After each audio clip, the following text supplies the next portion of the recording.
ค่ะ um, I think we will start our last session for today. So actually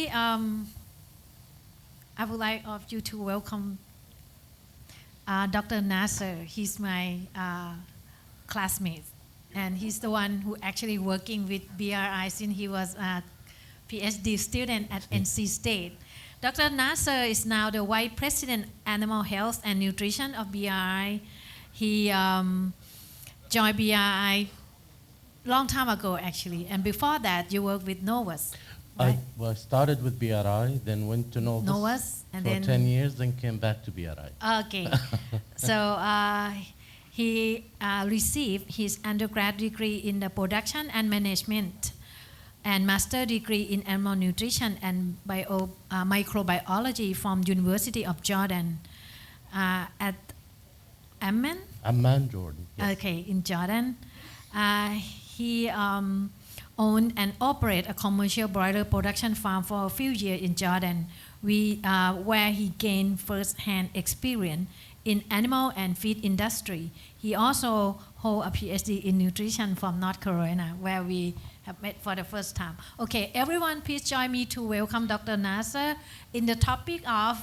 unlock the power of microbiome, the symbiotic effect. Thank you. Kapun Krab. Thank you, Dr. Yuwares. Good afternoon, Sawadee Krab. I should say Sabha Aparna, as well as Maganda Kapun. All right? Close enough. Maganda Kapun. Isn't that Filipino? Good afternoon. Hapun. There you go. Okay.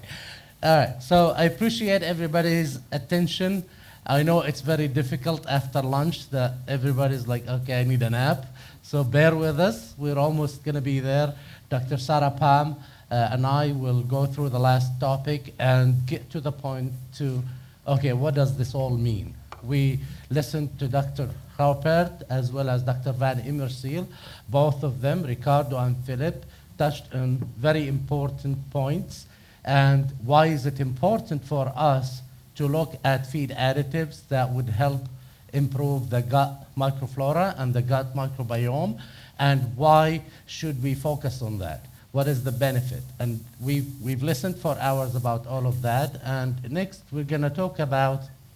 a new terminology, a new concept that the scientists at BRI put together that sums up all what we've been listening to earlier today to address the meaning or the subject of a healthy gut, a healthy bird. So okay, that's better. Thank you. Okay, so can you hear me now? Okay, that's good. All right, thank you.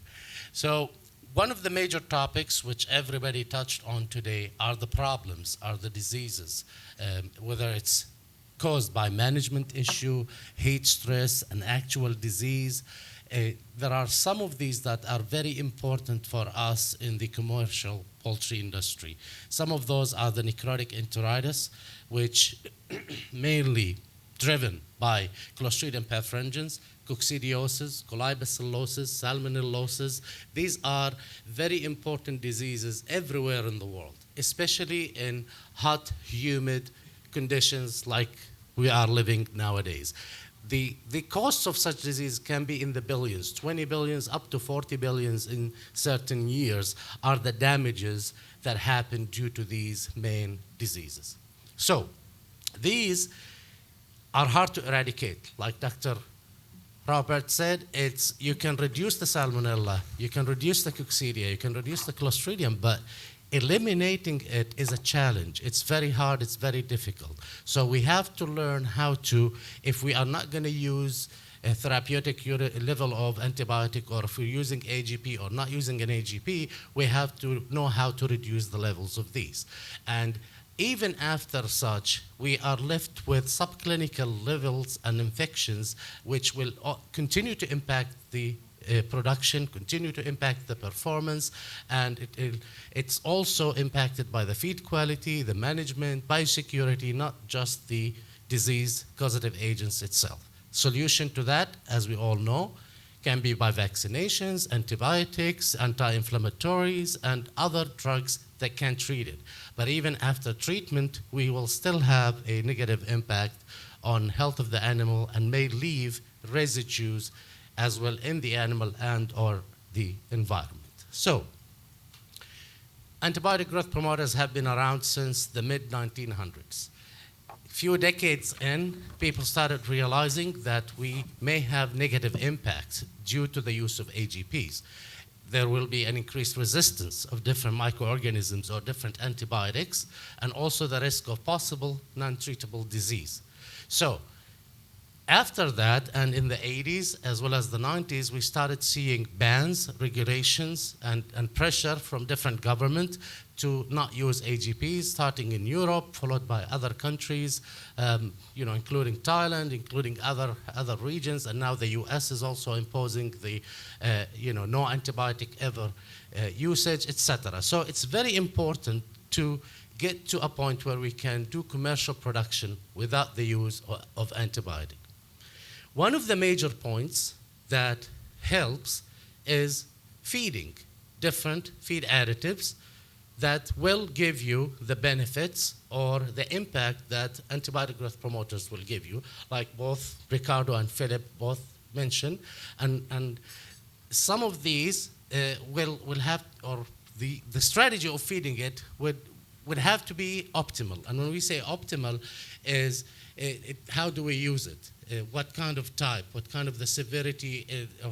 of the situation that I am facing? Is the problem that I'm having or I'm facing coming from the diet? Is it from a disease? So we have to think about all of that before we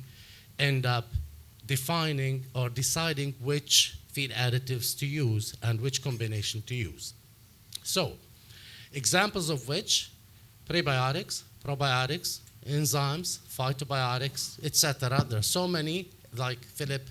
have listed to us a little bit earlier. And we all know that each one of these have a proven record and they are effective in managing the subclinical infections, but they may not be reliable in every situation. They may work if you have a certain condition. For example, enzymes are known to degrade anti-nutritional factors, but they're also substrate specific. So I cannot use a manganese in a diet that does not have mannan as a substrate. If it does have a mannan, then manganese will be very effective in reducing the anti-nutritional effect of such a feed ingredient. Also, if used individually, their impact of these feed additives might be compromised in complex etiology of subclinical infections. And what we mean by that, for example, enteric disorders, it's not really caused by Clostridium perfringens, but Clostridium perfringens becomes the most prevalent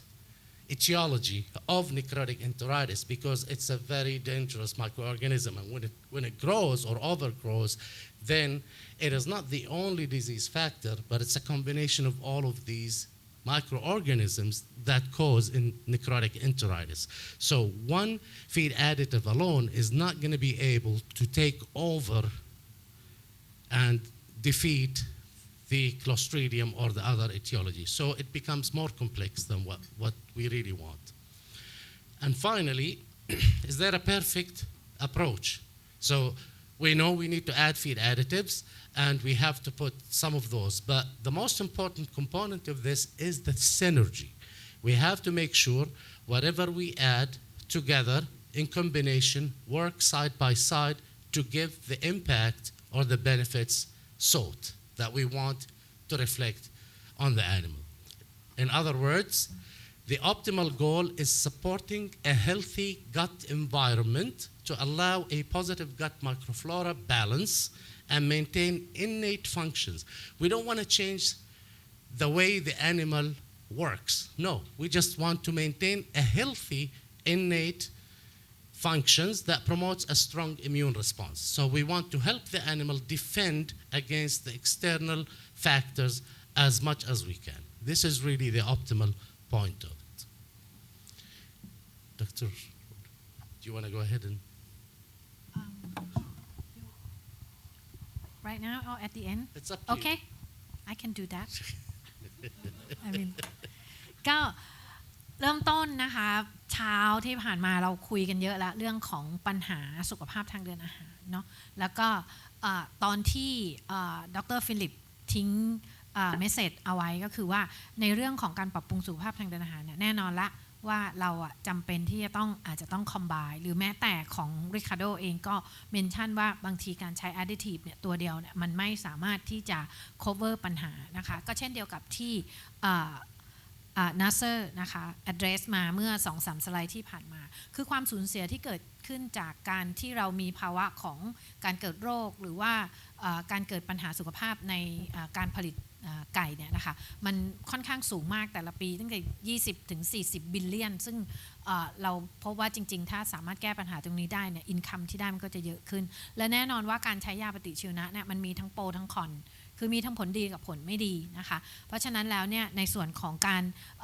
หันมามองเรื่องของสารเสริมเนี่ยมันก็กลายเป็นอิชชูที่แบบจริงๆทุกคนทราบดีอยู่แล้วแล้วก็จริงๆก็คือสารเสริมแต่ละตัวเนี่ยเขาก็จะมีโหมด of action ที่จำเพาะของเขาเพราะนั้น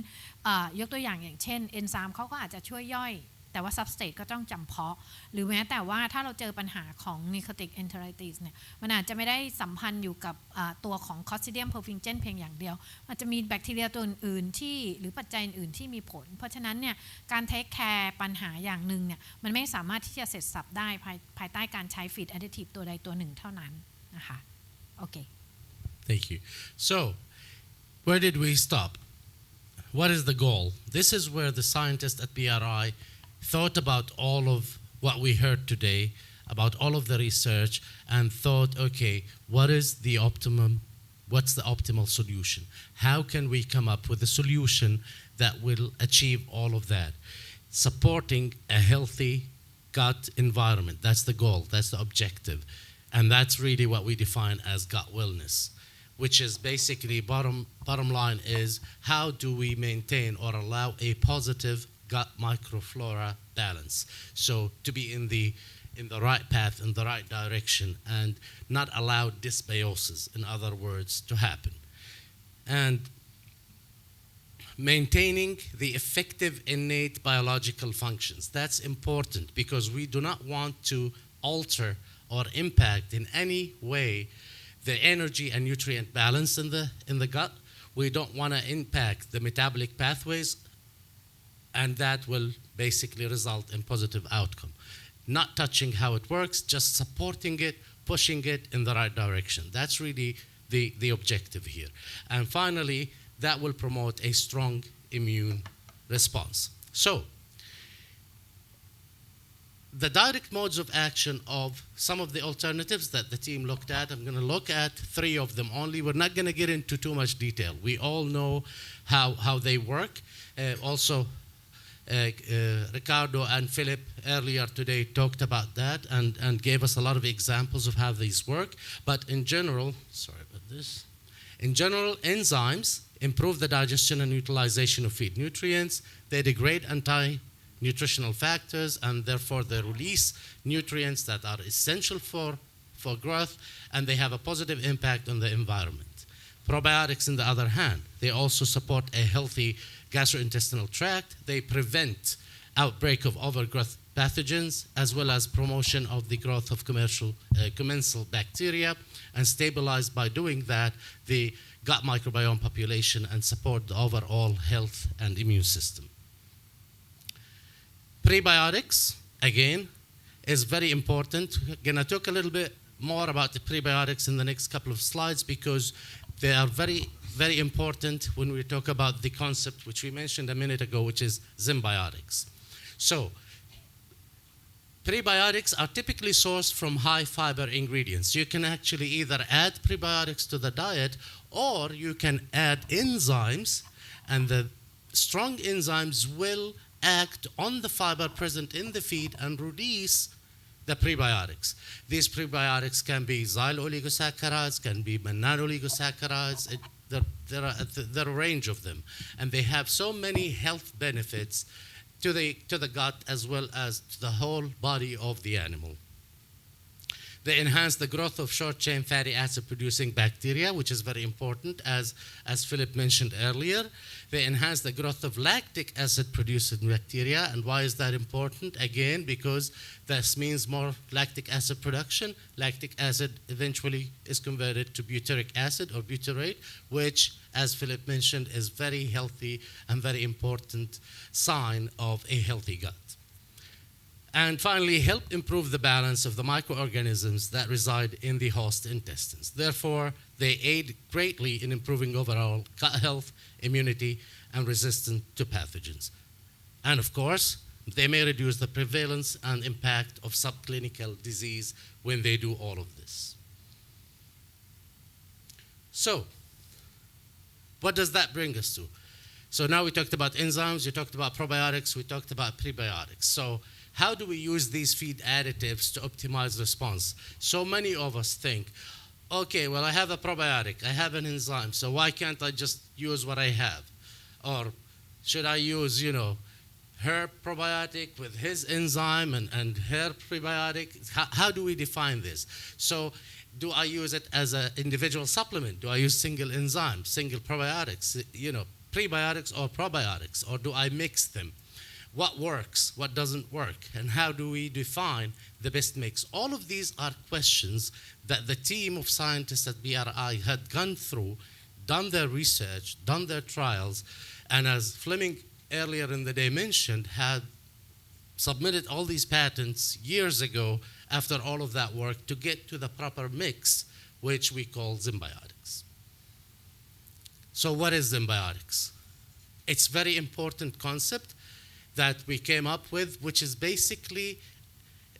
a blend of two components or three components that will give a symbiotic effect. A symbiotic effect is an enhanced synergistic effect that occurs when enzymes, the prebiotics that they produce, so it's very important. You are using a strong enzyme. The enzyme itself will work on the fiber in the gut and release prebiotics. You're not adding the prebiotic. Along with the prebiotic they produce and the direct fed microbials, so you see here two lines. So the symbiotic have an enzyme and has a probiotic. The enzyme releases the prebiotic, so now you have two components plus the third one, which is the probiotics. These three together benefit from working together to support the healthy gut environment, and what do? They support and promote the growth of the gut healthy microorganisms, which also can work as probiotics. So now you have four components: the enzyme, prebiotics it produces, probiotics you added, and the gut healthy microorganism that works also as probiotic. That is a symbiotic effect. That's what we define as a symbiotic effect. โอเคค่ะก็อย่างที่บอกนะคะว่าคอนเซปต์ของการนำเสนอเรื่องซิมไบโอติกก็คือพยายามที่จะสร้างในส่วนของสารเสริมที่มีภาวะในการส่งเสริมนะคะการทำงานของกันและกันเพื่อที่จะนำมาซึ่งสุขภาพทางเดินอาหารที่ดีในที่นี้เนี่ยก็จะมีสารเสริมที่กล่าวถึง mode of action เนี่ยอยู่ประมาณ3ตัวด้วยกันนะคะตัวแรกก็คือตัวของเอนไซม์เนี่ยก็ทำหน้าที่ในการย่อย substrate นะคะ substrate ที่ได้เนี่ยถ้าเราดีไซน์ให้การย่อยนั้นเนี่ยนะคะเกิดขึ้นได้อย่างเหมาะสมมันจะสามารถสร้าง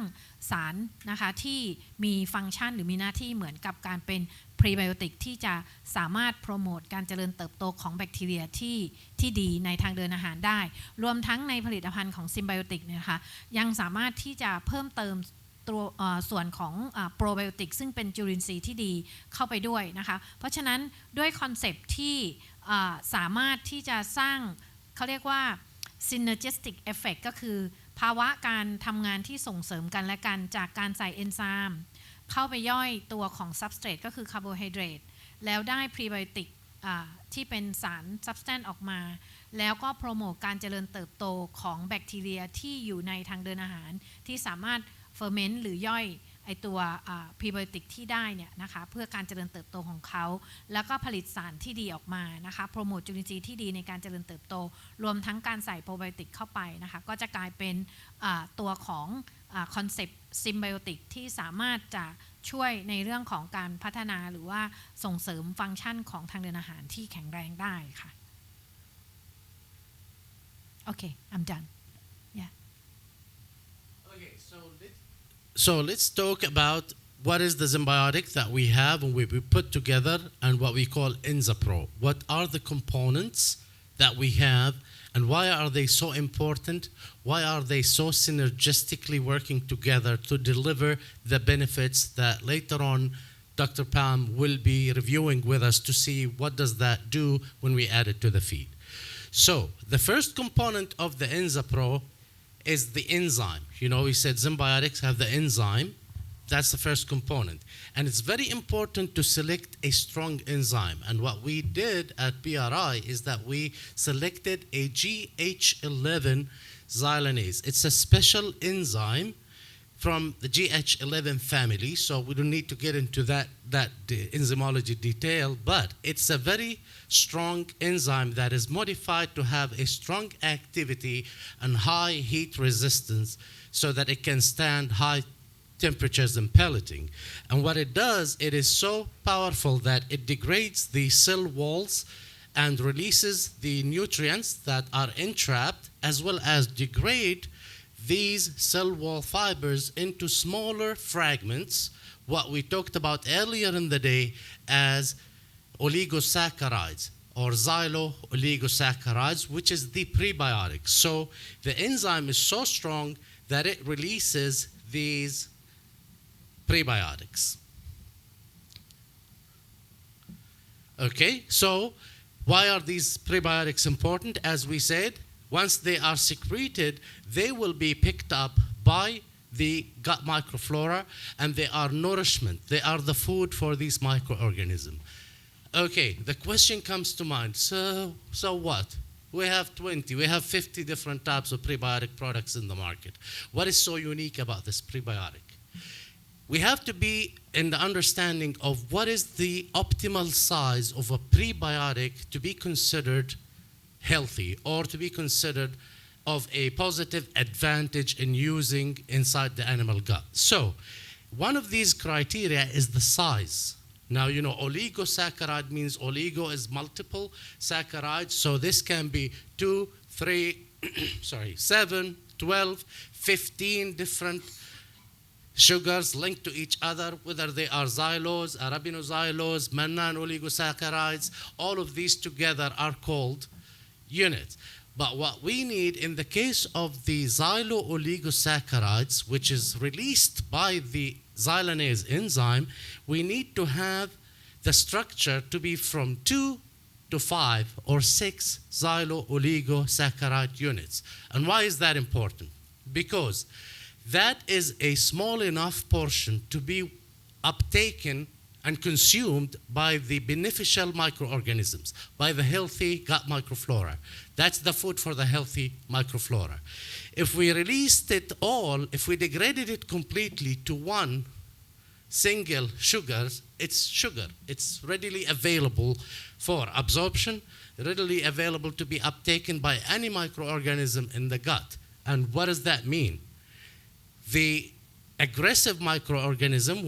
microorganisms in the gut, which are considered not healthy, are typically bigger than the healthy or good bacteria. So they will compete with the good bacteria, and they're going to absorb all of that single unit xylose. And what do we do? If that happens, you're going to shift the microbiome balance to the negative side. You're going to have harmful microorganisms more than the good. So we don't want the single. In the same way, we don't want the large oligosaccharides because these are the main food for the harmful bacteria. So instead, we want the 2 to 5. And if we look at this HPLC film right here, when we did and we analyzed the long-strand xylo-oligosaccharide after we added our enzyme that's present in the InzaPro, we noticed that the majority of the xylo-oligosaccharides were 2, 3, 4, and 5. the perfect size for the good bacteria. So that's why it's important to release the proper prebiotic and not just any prebiotic. So some of the benefits, and I don't want to go over this because actually I realized when Filip was talking that he actually mentioned all of this that I have in this slide. But I had this as a summary, and some of it is that it increases the growth performance, feed conversion, enhance endocrine metabolism, improves immune function, both in healthy chicken and in diseased chicken, Eimeria challenged and Salmonella infected birds.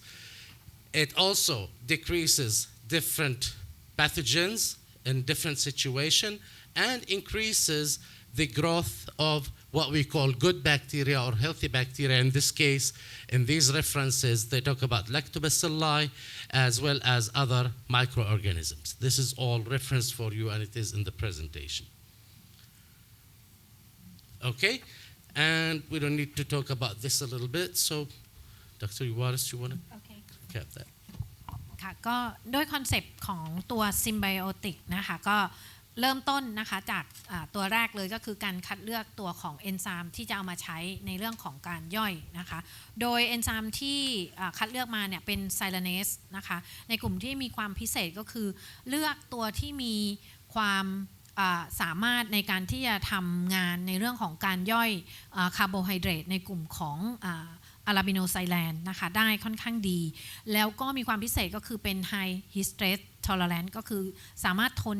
ในเรื่องของอุณหภูมิของการอัดเม็ดได้นะคะค่อนข้างดีนะคะหน้าที่ของเขาก็คือสามารถย่อยผนังเซลล์แล้วก็ปลดปล่อยสารอาหารนะคะแล้วก็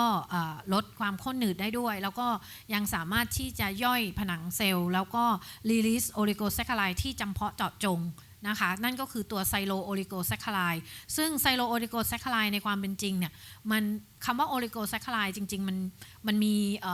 สายความยาวของน้ำตาลไซโลสที่มาจับเนี่ย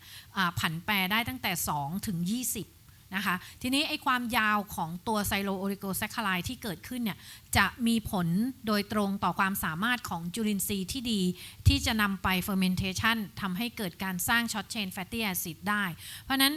ต้องบอกว่าตัวของไซโลโอลิโกแซคคาไลด์เนี่ยมันไม่ได้มีประสิทธิภาพในการถูกนำไปใช้เหมือนกันนะคะขึ้นอยู่กับความแตกต่างในเรื่องของความยาวของสายซึ่งเอนไซม์ไซลาเนสในผลิตภัณฑ์เอนซาโปรเนี่ยเขามีความจำเพาะในเรื่องของการปลดปล่อยตัวของไซโลโอลิโกแซคคาไลด์ที่มีความยาวประมาณ 2-5 ซึ่งมีความเหมาะสมต่อการนำไปเฟอร์เมนเทชันต่อโดยจุลินทรีย์ที่ดีนะคะแล้วก็พอทำแบบนั้นได้ปุ๊บนะคะมันก็สามารถที่จะสร้างช็อตเชนแฟตตี้แอซิดโดยเฉพาะบิวทริกแอซิดที่เราพูดถึงเนี่ยได้ค่อนข้างมากซึ่งมีประโยชน์นะคะแต่ถ้ามันมีเอนไซม์ตัวไหนที่แบบว่าเราปล่อยให้ย่อยตัวของอาราบิโนไซแลนจนได้น้ำตาลไซโลสอิสระนะคะออกมาเนี่ยเขาบอกว่าอันนั้นเนี่ยมันจะมีผลเสียมากกว่าผลดีเนื่องจากว่าน้ำตาลไซโลสอิสระเนี่ยสามารถที่จะถูกใช้ประโยชน์โดยจุลินทรีย์กลุ่มไหนก็ได้ซึ่งกลุ่มที่เป็น Pathogenic Bacteria เนี่ยเขาจะค่อนข้างมีความ aggressive ที่อาจจะแข่งแย่งแล้วก็ใช้น้ำตาลไซโลสอิสระได้ค่อนข้างดีกว่าซึ่งแทนที่จะก่อให้เกิดประโยชน์ในแง่ของการโปรโมทจุลินทรีย์ที่ดีก็อาจจะกลายเป็นไปโปรโมทจุลินทรีย์ก่อโรคแทนนะคะอันนั้นน่ะก็เลยอยู่ในคอนเซปต์ที่ว่าจริงๆคือเรื่องของการที่จะย่อยเพื่อให้ได้prebiotic effect เนี่ยมันมีความจำเพาะเจาะจงทีนี้ตัว prebiotic effect เนี่ยเราคงไม่ต้องพูดเยอะละหลักๆของมันก็คือว่าเมื่อเราทำแบบนั้นได้จริงนะคะสิ่งที่จะเกิดขึ้นที่เราสามารถวัดได้ก็คือเรื่องของ performance ของตัวสัตว์ไม่ว่าจะเป็นเรื่องการโตเรื่องของ FCR นะคะที่เป็นไปในเชิงบวกนะคะเพราะว่าหลักการของการที่เราตัวไซโลโอลิโกแซคคาไลด์ทำงานก็คือสร้างกลุ่มของช็อตเชนที่สามารถช่วยควบคุมจุลินทรีย์ก่อโรคแล้วก็โปรโมทจุลินทรีย์ที่ดีนะคะโอเค Okay, so to summarize that, what we said in simple terms or layman's terms, when we have the proper enzyme that secretes or releases the proper prebiotics, we are releasing encapsulated nutrients, we're improving the digestive viscosity as well as the gut lining and the morphology, and we're improving by doing that the overall gut health. Then we come to the second component or third component, whichever you may want, which is the probiotics. Again, like Dr. Robert mentioned earlier today, there were like in the last 4 years close to 30,000 references just talking about probiotics and their importance. So we can't even go through that in 24 hours. So there's so many benefits of these, but excuse me. Bottom line is when we have also the probiotic, which is the component of symbiotic, in this case we have two different species that are present in Enzapro, and along with the enzymes and the prebiotics, they end up improving the immune response in the body, generating energy because, again, enzymes release energy. This energy is very important. As we said earlier, the symbiotics benefits is not feed cost saving, it's not energy saving, but this energy is very important for the immune body, for the immune system, to help build the immune response of the bird. When a bird is diseased, it's gonna seek energy, and this is the energy that the Enzapro will provide and help push the immune response. And it limits the pathogen colonization and growth, which finally promotes a healthy gut. That's basically the net outcome of using the proper symbiotics. Some of the examples from what we have, these probiotics that we have in the Enzapro, here's a good example. In this case, we fed the animal a corn soy diet supplemented with Enzapro, and we have the control that did not receive the Enzapro. When we took the secretions from the ileal mucosa for the diets that did not have Enzapro, as you can see,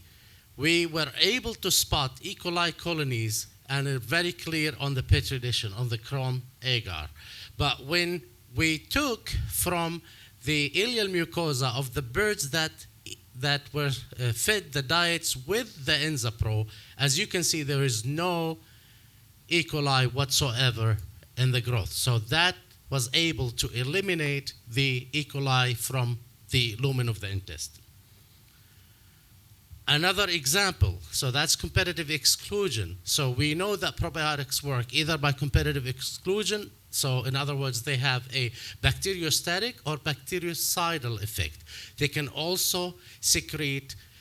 what we call antimicrobial peptides, or AMPs, and this graph right here shows what the probiotics present in Enzapro secrete. They secrete iturin, A, surfactant, as well as fungicide and other microorganisms. And these components are known to be antimicrobial peptides, which means they will kill the harmful microorganisms. Another slide, another example of the inhibition zone. When using the Enzapro probiotics, we noticed that it caused an inhibition for Salmonella enterica as well as E. coli. And we have here another slide that looks at gram-negative and gram-positive, different types of Salmonella, enteritis, Kentucky, Newport, Typhimurium, and Heidelberg, as well as the avian pathogenic E. coli and the Enterococcus cicorum, and the probiotics that we have were able to inhibit all of these microorganisms either by competitive exclusion or by secreting of these antimicrobial peptides. So we get to a point now to look at it and what would be the overall impact of using symbiotics in the feed, and that's what Dr. Sarah Pahm will actually go into depth to discuss with us. She's going to share some of the results with us as well. Okay. ก็ตัวของซิมไบโอติกก็จะมีสารเสริมตัวที่3นะคะก็คือตัวโปรไบโอติกซึ่งโปรไบโอติกดร. Nasser ก็บอกว่าเขาทำงาน2ทางทางแรกก็คือทำหน้าที่ในเรื่องของ competitive exclusion competitive exclusion ก็คือว่าเมื่อเราใส่โปรไบโอติกซึ่งเป็นจุลินทรีย์ที่ดีเข้าไปในทางเดินอาหารของไก่เนี่ยเขาสามารถจะแข่งขันในการจับเกาะพื้นที่ในทางเดินอาหารแล้วก็ทำให้ปริมาณของเชื้อก่อโรคลดลงนะคะซึ่งใน presentation เนี่ยเขาก็แสดงให้เห็นโดยการเก็บตัวอย่างของอีเลียลมิวโคซาก็คือทางเดินอาหารลำไส้เล็กส่วนอีเลียลแล้วก็เอามาวัดจำนวนของอีโคไลนะคะเปรียบเทียบระหว่างกลุ่มที่ให้ซิมไบโอติกกับกลุ่มที่ให้กินอาหารโดยที่ไม่มีนะคะก็ปรากฏว่าปริมาณของอีโคไลในกลุ่มที่ได้รับตัวของผลิตภัณฑ์เนี่ยนะคะก็เป็นnegative นะคะซึ่งอันนั้นก็complete ในส่วนของ competitive exclusion นะคะทฤษฎีอันที่สองเนี่ยตัวของโปรไบโอติกที่ใส่เนี่ยนะคะมีความสามารถที่จะผลิตตัวของ antimicrobial peptide นะคะซึ่งในที่นี้เขาก็ระบุว่าอาจจะเป็นอินทูรินนะคะเซอร์เฟกตินหรือเฟนจิซินซึ่งตัวของ antimicrobial peptide เนี่ยเมื่อผลิตออกมาแล้วนะคะก็มีความสามารถที่จะไปยับยั้งการเจริญเติบโตหรือว่าไปฆ่าคือมันมีทั้งแบคทีเรียไซดัลนะคะกับตัวของการฆ่าด้วยแล้วก็การเป็นสแตติกหรือเป็นไซดอลเป็นทั้งคู่ทั้งยับยั้งทั้งฆ่าก็ได้นะคะทำให้เห็นผลในเรื่องของการทดสอบอย่างภาพที่เห็นเคลียร์โซนของตัวการเจริญของตัวซัมโมเนลล่ากับอีโคไลนะคะก็ชัดเจนรวมทั้งการทดลองนะคะที่เขาดูในเรื่องของการinhibit กับ competitive exclusion ของ Salmonella กับ Enterococcus ผลก็คอนเฟิร์มในสิ่งที่เขานำเสนอทฤษฎีนี้นะคะซึ่งตรงนี้เดี๋ยวดร.ซาร่าปาล์มก็จะมาพูดในเรื่องของแอปพลิเคชันของซิมไบโอติกในอาหารนะคะต่อจากพาร์ทนี้ค่ะ I need to introduce you really a little bit maybe why not I need to yeah just that Dr. Sarah Pahm she's a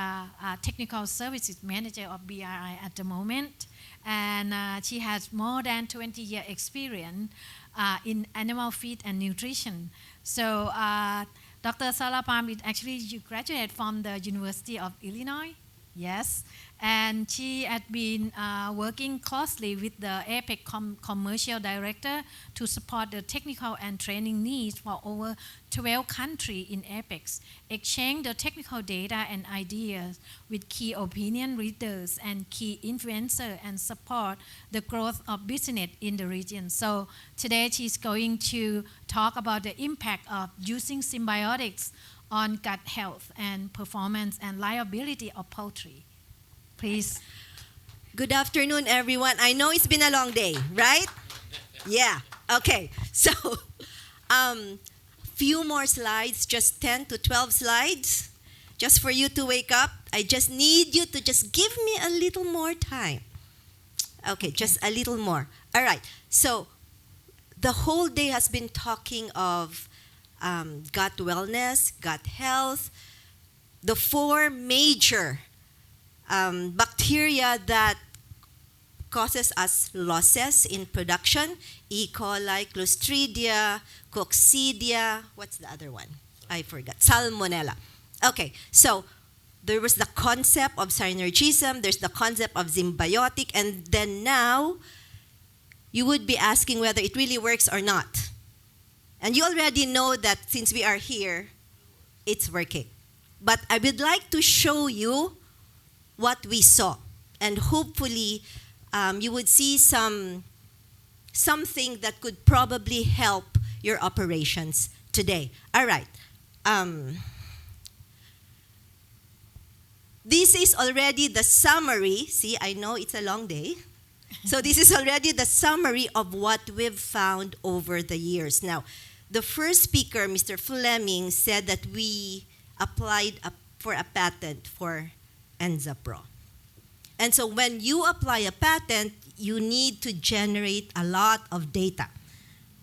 So this is what we saw in summary. If we look at the four microorganisms that causes us a lot of problems, E. coli, Salmonella, Clostridia, and Tenella, we saw a reduction of these microorganisms. All right? This is in broilers. So we see E. coli, 15%, Salmonella, we've talked about Salmonella for the longest time, 44% reduction, Clostridia, 18%, as well as Eimeria. In this particular case, it's Tenella. Okay, then the next question is, we're using AGP. if we remove AGP, can we replace Enzapro with AGP? On the next box there is a comparison between birds fed with Enzapro and AGP. In this particular case, the AGP is, it's not here, bacitracin. Okay, sorry, it's not here. Somebody removed it. Okay, and we could see here that at the minimum, Enzapro works at par with zinc back, or better. Okay, and I'd like to show you, so think, okay, you could go now if you want. This is the summary. Okay, now, sorry, just going back. A thing to look at is that you see, in terms of mortality, Enzapro reduces mortality. In terms of intestinal lesions, we see reduced intestinal lesion, the severity of the intestinal lesions compared to AGP, as well as you have their Clostridia preventions, E. coli, as well as Digesta Salmonella. And that is probably the reason why we see improvement in growth when we add Enzapro. Now you have two different scenarios here. On your left is the unchallenged scenario, and on your right is the challenged scenario. Let me just set up the slide for you here. If you look at the treatments, and this is 42-day body weight, you have here SE means standard energy diet. Okay? Mm-hmm. And then on the next treatment is the standard energy diet, and we reduce 130 kilocalories. Then we added Enzapro on the third treatment, and then compare that with AGP on the fourth treatment. And we could see here that under unchallenged conditions, we see that Enzapro performed equally well with AGP, but I think the 130 kilocalories would be a bit severe, because it did not, the growth performance was not equal to that of the standard energy diet. Okay, now, if we look at challenge conditions, if you notice, we do not have a negative control. And this is what exactly Dr. Nasser was saying, is that when the birds are challenged, they need the energy to build that immune response, that protective immune response further. So we don't do that, and we don't recommend to do that, but we could see here that when we added Enzapro to the control diet, we see the performance was better. And in fact, it was equal and numerically better than that of AGP. When we looked at feed conversion, again, the same setup, very similar, and challenge, we see that for Enzapro and AGP, the third and the fourth column over there, they are very comparable, and that in the challenge conditions, we see that the feed conversion with birds fed Enzapro is in fact 2 FCR units better than that of AGP for zinc bacitracin. And this one is around 50, what was that, 50 ppm, was it? Mm-hmm. Okay, now, I'd like to define better what the challenge means, and it's here. I could not read it with how near it is, but this is mild feed-like subclinical challenge. This is using recycled litter. If you remember, in Brazil, they do recycled litter. This is a similar case. And while using recycled litter, they were also giving in, provided with Eimeria oocyst, as well as inoculated with Clostridium perfringens. So this is really looking at what is the impact of Enzapro with intestinal pathogens. We also looked at livability. Okay, and we could see here, if we're comparing Enzapro with an AGP, very comparable. And if we look at, that is under unchallenged conditions, and while looking at challenge conditions, we could see that Enzapro significantly reduced mortality, in fact, better than that of AGP. Now, why did we see better growth? Why did we see better FCR? Why did we see lower mortality? And this could probably be explained by the lesions that we saw. Okay, this is day 21 lesion scores, and on the other side is day 42 lesion scores, and we could see that the lesion scores of birds fed Enzapro is less severe compared to that of AGP, both here at day 21, and we see that as well at day 42. So the lesion scores are less severe with Enzapro in the diet. Another reason why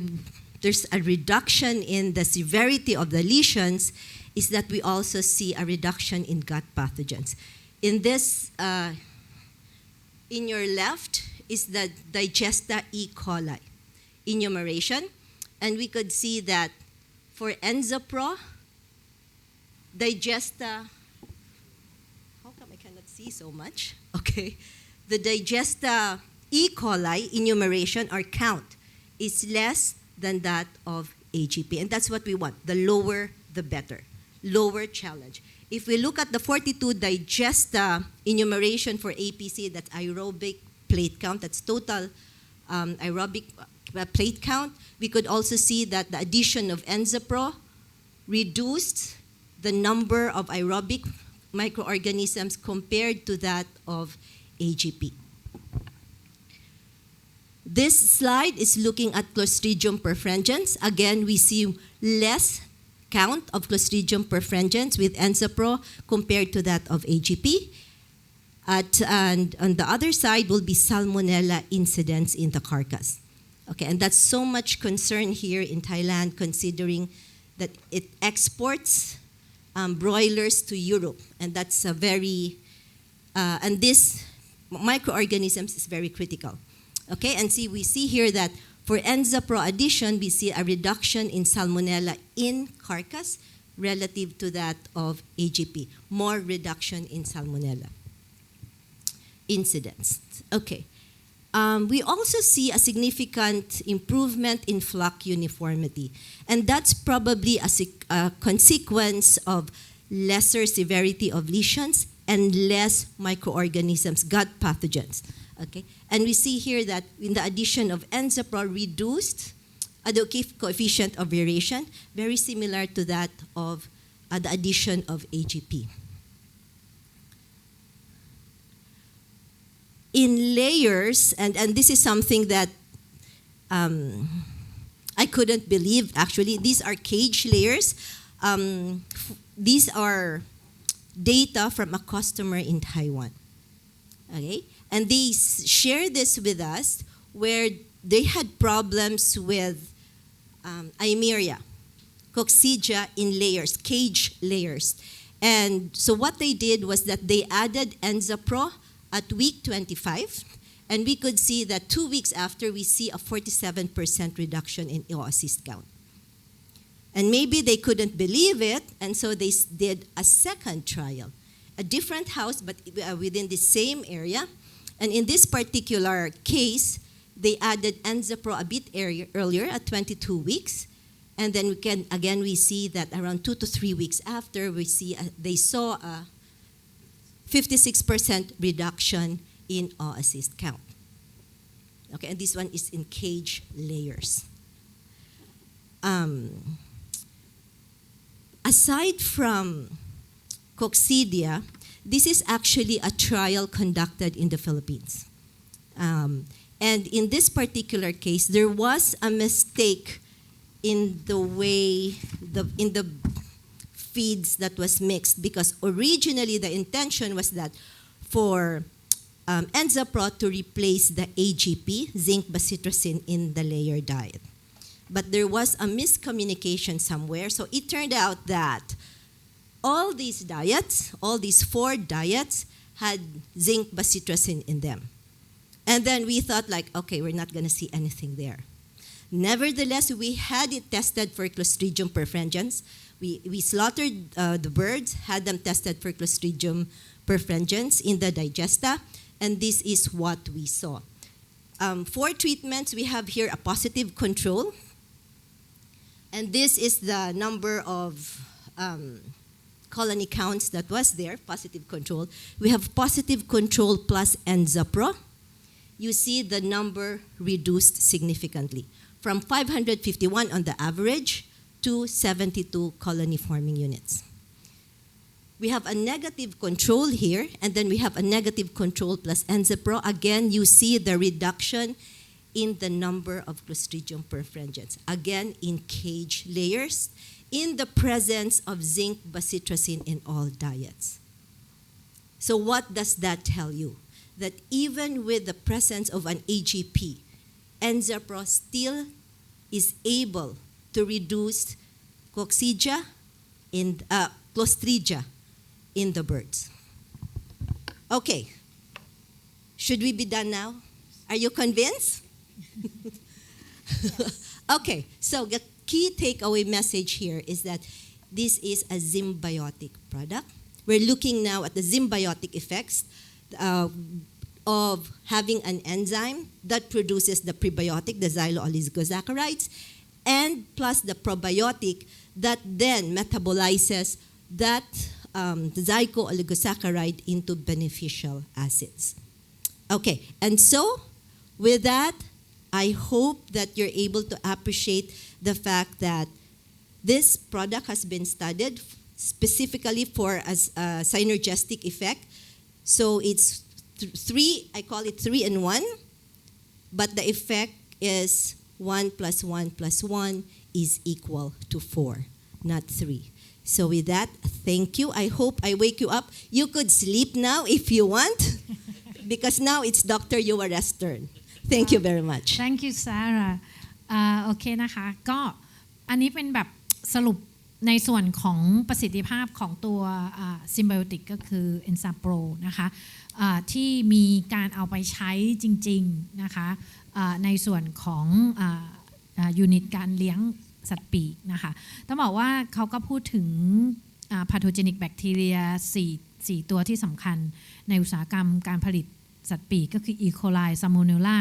Clostridium แล้วก็ตัวของเชื้อบิดนะคะก็พบว่าการที่มันมีการใช้ตัวซิมไบโอติกนะคะลงไปแล้วก็เปรียบเทียบนะคะกับการใช้ยาปฏิชีวนะนะคะในลักษณะการเป็น AGP เนี่ยไม่ว่าจะเป็นเรื่องการลด mortality เรื่องการลดวิการของระบบทางเดินอาหารนะคะหรือว่าการลดปริมาณของ Clostridium นะคะในdigesta หรือในสิ่งย่อยในทางเดินอาหารหรือว่า E. coli หรือ Salmonella เนี่ยพบว่าทำได้ดีมากกว่านะคะการใช้ยาปฏิชีวนะด้วยซ้ำไปนะคะโดยในงานทดลองก็จะมีงานหนึ่งที่ทำการ challenge กับไม่ challenge นะคะตัวของสัตว์นะคะก็คือไก่เนื้อด้วยเชื้อบิดนะคะแล้วก็เลี้ยงด้วยพื้นคอกที่มีการรีไซเคิลก็คือพื้นคอกเก่านั่นแหละมาเลี้ยงเพื่อเพิ่มโอกาสในการรีคอนทามิเนตตัวของโอไซต์ของเชื้อบิดเข้าไปอีกนะคะก็พบว่าในกลุ่มที่เขามีการไม่ชาเลนจ์เนี่ยจริงๆเขาก็พยายามที่จะสร้างความเครียดให้กับตัวสัตว์โดยการลดระดับของพลังงานในอาหารลงนะคะประมาณ130 kcal เพราะเชื่อว่าจุลินทรีย์ที่เชื่อว่าสัตว์ที่ได้รับการอินเฟคเนี่ยมันจะมีส่วนหนึ่งของพลังงานใช้ไปในการต่อสู้กับการอินเฟคของเชื้อซึ่งเขาก็พยายามจะพาราเลลภาวะของการด้อยในเรื่องของค่าพลังงานที่ได้รับในตัวสัตว์เพื่อให้สัตว์อยู่ในภาวะที่สามารถคอมเพลในเรื่องของประสิทธิภาพของตัวซิมไบโอติกได้ค่อนข้างชัดเจนนะคะทีนี้ตัวที่ไม่ได้ชาเลนจ์เนี่ยก็พบว่าเมื่อเราลดในส่วนของค่าพลังงานลงนะคะก็พบว่าบอดี้เวทมันก็ลดลงนั่นหมายความว่ามีผลแน่นอนละนะคะแล้วก็การใช้ Enzapro กับการใช้ยาปฏิชีวนะเนี่ยก็ให้ผลในการปรับปรุงในเรื่องของน้ำหนักตัวกลับขึ้นมาได้นะคะในระดับหนึ่งแต่ว่าอาจจะไม่ได้ดีเทียบเท่ากับการได้รับอาหารที่พลังงานปกตินะคะนั่นหมายความว่าการลดที่130 kcal ก็ค่อนข้างที่จะเอ็กซ์ตรีมคือรุนแรงทีนี้ในกลุ่มที่ challenge นะคะก็คือได้รับเชื้อบิดก็พบว่าคอนโทรลเนี่ยก็จะมีบอดี้เวทที่ค่อนข้างต่ำแต่ว่าพอเติมตัว Enzapro เข้าไปนะคะหรือเติมยาปฏิชีวนะเข้าไปก็ช่วยทำให้น้ำหนักตัวนั้นดีขึ้นรวมทั้งทำให้ FCR นะคะดีขึ้นนะคะด้วยนะคะทั้งกลุ่มที่challenge แล้วก็ไม่ challenge ในกลุ่มเดียวกันที่ผ่านมานะคะแล้วก็อัตราการมีชีวิตรอดนะคะก็เขาเรียกว่าอะไร ในกลุ่มที่ challenge เนี่ยก็เจอ negative แต่ว่าพอใส่ในส่วนของเอนซาโปเข้าไปนะคะก็พบว่าอัตราการตายก็ต่ำกว่านะคะถือว่าเป็นอะไรที่เห็นผลได้ค่อนข้างชัดเจนซึ่งเราจะไม่เห็นผลในเรื่องของการลด mortality ในกลุ่มที่เราไม่ได้ challenge เชื้อนั่นก็เป็นเรื่องที่เป็นปกตินี้ความ severe หรือความรุนแรงของวิการที่เกิดนะคะก็ของอาการที่เราใส่เชื้อบิดเข้าไปก็พบว่าในกลุ่มที่เราให้เอนซาโปรนะคะก็ลดความรุนแรงของสกอร์วิการในทางเดินอาหารได้นะคะค่อนข้างนะคะดีนะคะโดยเฉพาะอย่างยิ่งที่21 วันนะคะแล้วก็ที่42 วันก็เห็นนะคะว่ามันมีความแตกต่างนะคะซึ่งก็มีประสิทธิภาพค่อนข้างดีนะคะกว่าการใช้ยาปฏิชีวนะด้วยซ้ำไปนะคะในเรื่องของการลดนะคะกลุ่มของเชื้อก่อโรคในทางเดินอาหารไม่ว่าจะเป็นอีโคไลคอสติเดียมหรือซัมโมเนลลาก็ให้ผลไปในทิศทางเดียวกันก็คือเป็น positive นะคะเมื่อใช้ตัวเอนซาโปรนี้เข้าไปในอาหารของไก่เนื้อนะคะซึ่งอันนี้ก็ค่อนข้างคอนเฟิร์มเรื่องของ benefit ในการ control pathogenic bacteria นะคะด้วยเหตุผลทั้งหมดทั้งมวลเนี่ยนะคะก็เลยทำให้ uniformity ของฝูงนั้นค่อนข้างที่จะดีมีค่าCV นะคะค่อนข้างต่ำทำให้น้ำหนักตัวที่เพิ่มขึ้นของไก่ไปจนถึงวันที่ส่งตลาดเนี่ยอยู่ในภาวะที่มีความใกล้เคียงกันนะคะก็ถือว่าเป็น benefit เรื่องของ flock uniformity นะคะทีนี้มันก็จะมีเรื่องของการทดลองในส่วนของลูกค้าของเขาที่ไต้หวันที่ในไก่ไข่ที่เลี้ยงกรงที่มีปัญหาการติดเชื้อบิดนะคะก็พบว่าภายหลังจากที่เขามีการใส่ตัวของเอนไซม์โปรเข้าไปนะคะเอนไซม์โปรเนี่ยสามารถจะลดลักษณะของโอไซต์นะคะที่พบในสิ่งขับถ่ายของไก่ไข่ที่เลี้ยงบนกรงเนี่ยนะคะลงได้ประมาณ 47%นะคะทำการทดลองครั้งที่2พบว่าลดลงได้ถึง 66% ซึ่งก็ค่อนข้างคอนเฟิร์มว่าไม่ว่าจะเป็นโปรโตซัวหรือแบคทีเรียนะคะเอนไซม์โปรก็สามารถที่จะช่วยในเรื่องของการคอนโทรลกลุ่มของจุลินทรีย์ที่ก่อโรคได้นะคะทั้งแบคทีเรียทั้งโปรโตซัวเลยนะคะแล้วก็งานสุดท้ายเขาทำการทดลองโดยการที่ใส่ตัวของเอนซาโปรลงไปเพื่อที่จะทดสอบภาวะการช่วยควบคุมคอสซิเดียมเพอร์ฟิงเจนโดยตั้งใจอยากจะเขาเรียกว่าเอาไปทดแทนการใช้ยาปฏิชีวนะนะคะในส่วนของการเลี้ยงปรากฏว่าเกิดข้อผิดพลาดก็คือว่าอาหารที่ทำการทดลองเนี่ยยังคงมีในส่วนของยาปฏิชีวนะอยู่แล้วก็มีการแอดเอนไซม์โปรเข้าไปก็ปรากฏว่าเขาพบ superior effect ก็คือว่านอกเหนือจากที่ตัวของ AGP เนี่ยจะสามารถทำหน้าที่ได้แล้วเวลาใส่เอนไซม์โปรเข้าไปก็เพราะว่ามันสามารถควบคุมตัวคอสซิเดียมได้ต่ำลงมาอีกในระดับหนึ่งซึ่งมันเป็น benefit ที่สามารถที่จะใช้แล้วก็ได้ในส่วนของประโยชน์เพิ่มเติมนะคะมากกว่าการใช้ AGP เพียงอย่างเดียวนั่นก็หมายความว่ามันไม่มี antagonist มันมีแต่ synergistic effect นะคะเพราะฉะนั้นดร. ซาร่าก็สรุปไว้ในสไลด์สุดท้ายก็คือว่าผลิตภัณฑ์ของเอนไซม์โปรซึ่งถือว่าเป็นซิมไบโอติกที่มีสารที่เป็นสารเสริม3กลุ่มก็คือเอนไซม์พรีไบโอติกแล้วก็โปรไบโอติกนะคะมันก็คือเหมือน1+1+1แต่จริงๆแล้วเนี่ยเบเนฟิตมันได้ไปถึง4นั่นก็คือการไปเมนเทนหรือว่าโปรโมทจุลินทรีย์ที่ดีแล้วก็ทำให้ได้ในส่วนของเบเนฟิตที่ช่วยในการควบคุมจุลินทรีย์ก่อโรคเพราะนั้น1+1+1เท่ากับ4นะคะก็เป็นเบเนฟิตที่ได้จากการที่เราใช้คอนเซปต์ของการเอาสารเสริมแต่ละชนิดที่มีบทบาทที่สามารถเกื้อกูลกันได้เนี่ยมารวมกันนะคะแล้วก็ให้เขาช่วยในการปกป้องทางเดินอาหารค่ะก็คิดว่าน่าจะเป็นบทสรุปที่ชัดเจนนะคะสำหรับวันนี้มีคำถามไหมคะ Any question? Okay, I got one question here.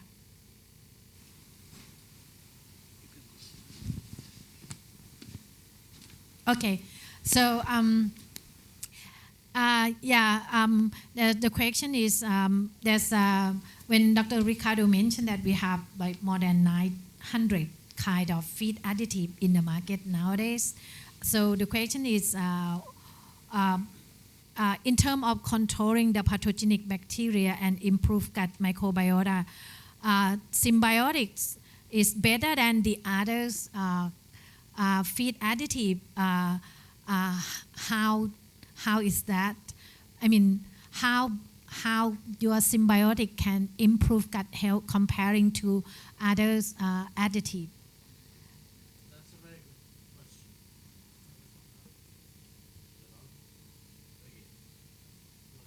Yeah, you can use mine.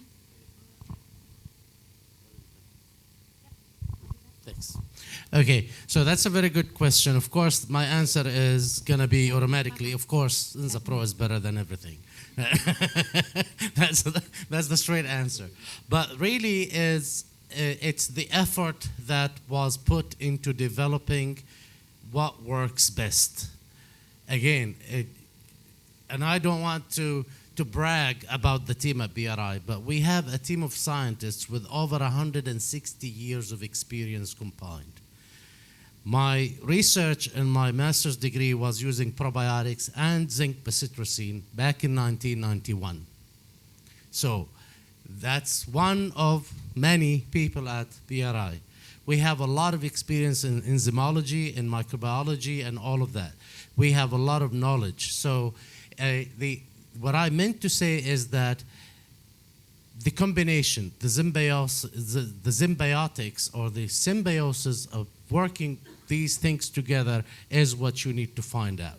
So to claim that one thing is better than the other is the wrong approach. But what we have experienced and we continue to experience in digging into the modes of action of these is we've already tested it side by side with more than 5 or 6 of the top products that are in the market, and so far Pro performed the best. And I'm not talking AGPs, I'm talking about products that are promoted for gut health. So again, is it the best? I'm hoping it will prove itself in the market and it will be the best. That's of course why we're launching it here today. And the combination that we put together has been so far the answer in the normal healthy situation as well as in disease situation and subclinical situations. We've using the product now in more than 7 countries. It proved efficacy and under any condition in broilers, in layers, and in swine so far. We even have a test also done in tilapia. It's too early to be promoting that in fish, but even in tilapia, it had a very positive response. So, in short, yes, it's the best. Yeah. ค่ะต้องแปลไหมคะไม่เจ้าของคำถามคือจริงๆเขาก็มีความเป็นผู้นำหรือ strong ในเรื่องของตัวการผลิตเอนไซม์อยู่แล้วนะคะแล้วก็การเทสตัว product เนี่ยก็ผ่านการดีไซน์แล้วก็เทส compare กับ product ชั้นนำหลายๆชนิดมาก็ทำหน้าที่ได้ค่อนข้างดีแล้วก็เทส across species นะคะไม่ว่าจะเป็น broiler layer swine and tilapia ก็ได้ผลก็คือในปลานะคะปลานิลก็ได้ผลค่อนข้างดีคือจริงๆก็คือเหมือนกับคำตอบก็คือมันเป็น product ที่ดีเพราะว่ามันได้รับการดีไซน์ฟังก์ชันมาค่อนข้างเหมาะสมแล้วก็มันมี synergistic effect ที่สามารถพรูฟได้ไม่ว่าจะเป็นในภาวะที่สัตว์นั้นมีชีวิตปกติหรือว่าเป็น subclinical คือติดเชื้อแต่ไม่แสดงอาการหรือแม้แต่อยู่ในภาวะเจ็บป่วยก็สามารถพรูฟ benefit ของการใช้ Enzyme Pro ตรงนี้ค่อนข้างยาวนานนะคะแล้วก็เขาก็ค่อนข้างมั่นใจว่าถ้าได้รับการตอบรับไปใช้ในส่วนของการโอเปเรตจริงๆนะคะผลอันเนี้ยมันก็จะคอนเฟิร์มตัวของมันเองได้ค่ะ Any more question? I do have one question here, but I'm not so sure. We probably show with the slide that Dr. Sarah showed before. If we use symbiotics together with the antibiotic growth promoter in the diet, do you think it would have any positive or negative impact, even though the AGP is already banned in some country? So I think the presentation that you show with the mistake in adding on top of the AGP is kind of answer is this question already. So I think you're okay, right? Okay. Probably it had been written before she showed the information. Actually, just to be clear on this one, this is a very low concentration. It says 500 gram, but it's a 2%. So it is a low concentration, BMD, because these are old birds. You can see 84 to 100 weeks of age. But, you know, in many countries, they're keeping the animals, you know, their layers for longer because they don't even have replacement pullets available. That's why they're milking the laying eggs. All right. The last question here, asking about the using of Enzyme Pro in laying hen. What would be the good period or duration that we should use this product in laying hen, and could we use without any antibiotic? That means that we remove the zinc barcitazine and go with the Enzyme Pro, and in order to control Clostridium. So the intention of using Enzapro, the whole reason of making a symbiotic product is to use it always, to avoid using AGPs completely and to give optimal response by the animal. That being said, it's a preventative measure that will prevent the birds from getting sick from normal infections or normal disease pathogens. Now, if you already have a flock that has a severe infection, we don't say, no, go ahead and use. No, you have to treat first, and then once the treatment is over, then you put the Enzapro. But if I am a layer producer, a table egg producer, I will put it from day one to the end of the flock, because you are building the immune system, you are building a healthy body, and you know the whole animal is healthy altogether. And we've got a lot of data, of course. Today we don't have time to share with you, but we have a lot of data that shows different periods of age, different weeks of increase in egg production per house, percentage, all of that in normal condition as well as in disease challenge conditions. โอเคค่ะก็อย่างที่บอกนะคะว่าถ้า severe infect อันนี้มันก็อาจจะทำหน้าที่ได้ไม่ได้ถึงกับเป็นยาเพราะฉะนั้นก็ต้อง treat ก่อนแล้วก็ follow ด้วยการใช้ตัวนี้ถ้าถามว่าในฟลอกปกติควรใช้เมื่อไหร่ก็ตั้งแต่ day 1 ไปจนกระทั่งสิ้นสุด cycle ของการเลี้ยงนะคะเพื่อช่วยในการควบคุมในเรื่องของ gut health แล้วก็ปัญหาที่อาจจะเกิดขึ้นในช่วงไหนก็ได้ของการที่เราเลี้ยง May I have one question from me? Yes, ma'am. Yes, okay. We have silanase to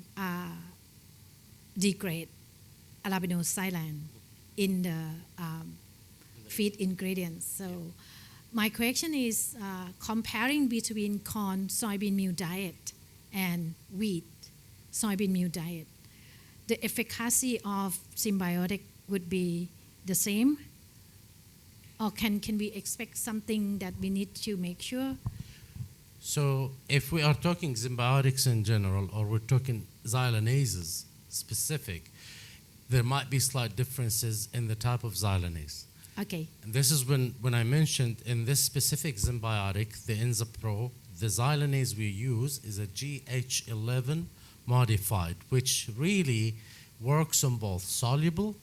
and insoluble xylans. So these both are present in corn as well as in wheat. Okay. And historically, the xylanases did not work in corn because 98% of the corn xylan is insoluble. Okay. This xylanase works at the insoluble as good as it does the soluble. Okay. So it works both in wheat and in corn the same way. So this is, if that answers it. Thank you ค่ะคำถามนี้นะคะสำหรับใครที่อาจจะมีคำถามอยู่ในใจแต่อาจจะไม่ได้ถามก็คือว่าตัวของอะลามิโนไซแลนเนี่ยมันมี2ส่วนนะคะมันมีส่วนที่ละลายน้ำกับไม่ละลายน้ำไซแลนเนสในเมื่อก่อนเนี่ยเวลาที่เราพูดถึงประสิทธิภาพของมันในการย่อยเนี่ยเราจะพูดถึงการย่อยอะลามิโนไซแลนที่เป็น water soluble แต่ว่าในอาหารที่เป็นคอนซอยเนี่ยคอนเนี่ยเขาจะมี insoluble silan มากกว่าwater soluble เพราะฉะนั้นบางคนก็จะบอกว่าถ้ามาใช้ในคอนซอยมันจะโอเคไหมในที่นี้นะคะก็คือคำตอบของดร. Nasser ก็คือว่าไซลาเนสตัวนี้เป็นไซลาเนสตัวที่เป็นเจเนอเรชันใหม่ซึ่งเขาสามารถที่จะตัดอาราบิโนไซแลนนะคะโครงสร้างของแบ็กโบนไซโลสเนี่ยได้ทั้งที่เป็นsoluble แล้วก็ insoluble เพราะฉะนั้น question ที่ว่าถ้าคอนเนี่ยมี water soluble อาราบิโนไซแลนต่ำกว่าวีดแล้วเนี่ยเอนไซม์ตัวเนี้ยหรือ symbiotic product อันเนี้ยจะยังสามารถ work ในอาหารคอนซอยได้หรือไม่คำตอบก็คือทำได้นะคะเพราะว่าเขาเนี่ยย่อยได้ทั้ง soluble แล้วก็ insoluble อาราบิโนไซแลนOkay, I think that should be all the data, by the way, that we shared with you today were corn soy. Yeah, I saw that. Yeah. So the response is very clear that it's working in corn soy. ค่ะแล้วก็ที่เราจะเห็นว่าอาหารที่ส่วนใหญ่ที่ทำในงานวิจัยก็เป็นคอนซอยเบสหมดเลยนะคะก็เผื่อว่าใครจะมีคำถาม I think we probably at the end of our seminar today, so maybe Flemming would like to say something to the audience. Thank you.